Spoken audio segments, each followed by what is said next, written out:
Bronze plate आणि थोडं ब्रासो. Plate आरशासारखी चकचकली पाहिजे. त्यावर ब्लॅक जापानचा बेस लावून घेतला. कागदावरचं रेखाटन सुईच्या मदतीने प्लेटवर कोरलं. प्लेटच्या मागच्या बाजूला टेप लावली आणि प्लेट ॲसिडमध्ये सोडली. पंखाच्या मदतीने बुडबुडे बाजूला केले. आपल्या स्टुडिओची खास पद्धत. मग पाण्याने धुतलं.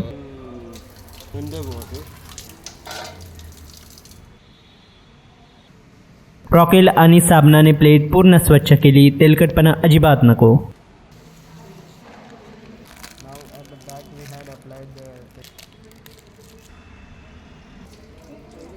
आता टेक्स्चरची वेळ. रेझिन पावडर कपड्यातून प्लेटवर सारखी पसरवली. डस्टिंग करून घेतली.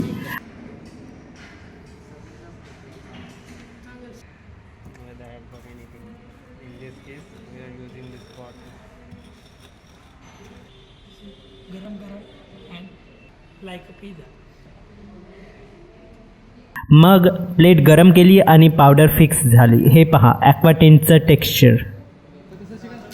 डिझाईननुसार हलके भाग पहिले ब्लॅक जापानने कव्हर केले आणि मग पुन्हा ॲसिडमध्ये टाकले. हीच प्रक्रिया पुन्हा पुन्हा. कव्हर करा आणि ॲसिडमध्ये टाका. टोन गडद होत जातील. शेवटी रॉकेलने सफाई केली, शाही लावली आणि प्रेस मशीन फिरवलं. आणि हा पहा फायनल प्रिंट. ॲक्वाटिंटची जादू.